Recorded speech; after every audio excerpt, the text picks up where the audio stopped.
You can laugh at this next story or take me seriously, but please at least listen to my story. We have to admit this story kind of has an odd title, Bathroom Prison, and it starts with a picture of Jeannie. There you are.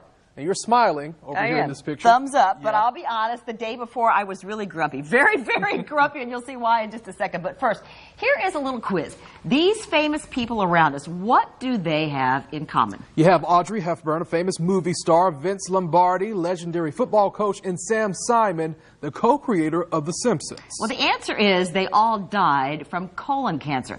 Of all the cancers out there, colon cancer is the second leading killer.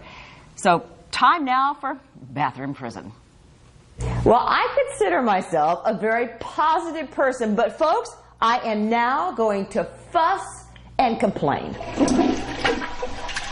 Colonoscopy prep. I did not want to do this. Yep, it's a total cleaning out. Basically, I lived in there for a whole day.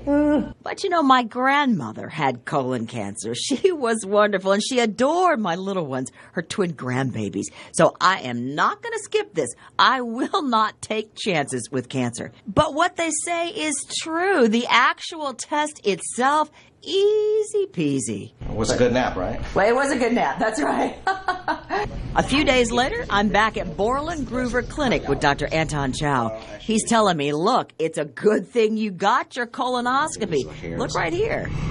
So this is what the polyp in your colon look like? Take a look. Turns out I had 3 polyps, and one was a precancer. That's a big deal. This thing can turn into colon cancer in just a few years. Probably 5 years or 6 years from now, if it's left untouched. It could have been cancer. It could be.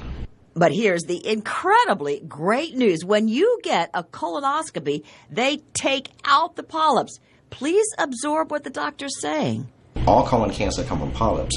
So if you do a colonoscopy and you go in, you remove the polyps, you actually prevent cancer from forming. And think about this. Typically, I'd go back for my next colonoscopy in 5 years. But Dr. Chow said, no, that's too long. You've had a precancer. Come back in 3 years. And you know what?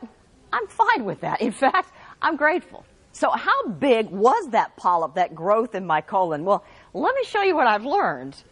Here's my colon, and my polyp was small. I'm talking tiny, like the size of a peanut. That's less than half an inch. So folks, for just a second, focus on this. Our colons are about 5 feet long. It's kind of like a big tunnel, a big long maze, and in all of that, doctors can find a tiny little lump during the colonoscopy and cut it out. We're talking about totally eradicating the threat of cancer from that polyp. I had no idea that thing was even in my body, that, well, you could say lump of poison. So please, get that colonoscopy. So when should you start getting a colonoscopy? Well, just last week, the American Cancer Society lowered the age from 50 to 45. So at age 45, you should get your first one. So why the younger age? Well, cases of colorectal cancer in people under age 55 have shot up about 51%. So as Jeannie says, a day in bathroom prison, that cleaning out preparation, it's all worth it.